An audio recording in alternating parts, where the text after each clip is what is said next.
ఈరోజు మనం మాట్లాడబోతుంది ఒక ప్రత్యేకమైన వ్రతం గురించి. అదే త్రిమూర్తుల వ్రతం. శివుడు, విష్ణువు, బ్రహ్మ ఈ ముగ్గురు దేవతల ఆశీర్వాదం ఒకేసారి పొందడానికి ఈ వ్రతం చేస్తారు. కానీ చాలా మందికి ఒక సందేహం ఉంటుంది, ఈ వ్రతంలో గంజాయి కూడా సమర్పించాలా అని. ఇవాళ మనం దానికి క్లారిటీగా సమాధానం తెలుసుకుందాం ఈ వీడియోలో. త్రిమూర్తుల వ్రతం అంటే సృష్టి, స్థితి, లయ ఈ మూడు శక్తులను పూజించడం. అంటే బ్రహ్మ సృష్టికర్త, విష్ణువు పాలకుడు, శివుడు లయకర్త.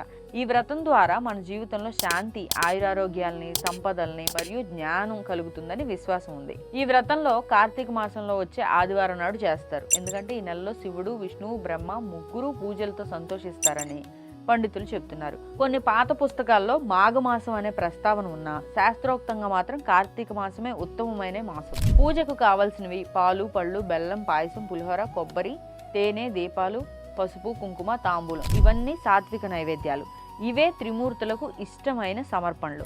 ముందుగా గణపతిని ప్రార్థించి దీపారాధన చేయాలి. త్రిమూర్తుల ఫోటో లేదా విగ్రహం ముందు పూజలు సమర్పించి అష్టోత్తర నామావళి చదవాలి. తర్వాత నైవేద్యం అర్పించి వ్రత కథను వినాలి లేదా చదవాలి. చివరిగా హారతిచ్చి కుటుంబ సభ్యులందరికీ తాంబూలం ఇవ్వాలి.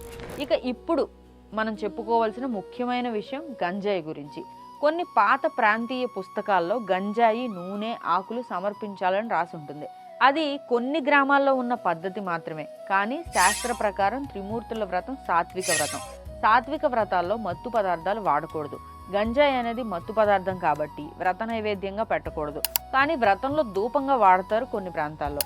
పాతకాలంలో కొన్ని చోట్ల శివుడు భక్తుల భావాల్ని స్వీకరిస్తాడు అన్న అర్థంలో వాడేవారు. కానీ అది తత్వార్థం మాత్రమే కానీ శాస్త్రోక్త పద్ధతి కాదు. ఈ కాలంలో పూలు, పాలు, బెల్లం, పాయసం వంటి వాటితో వ్రతం చేస్తే సరిపోతుంది. ఇలా మనస్ఫూర్తిగా పవిత్రంగా చేసిన త్రిమూర్తుల వ్రతం మీ జీవితంలో శాంతి, జ్ఞానం మరియు శుభ ఫలితాలను తెస్తుంది.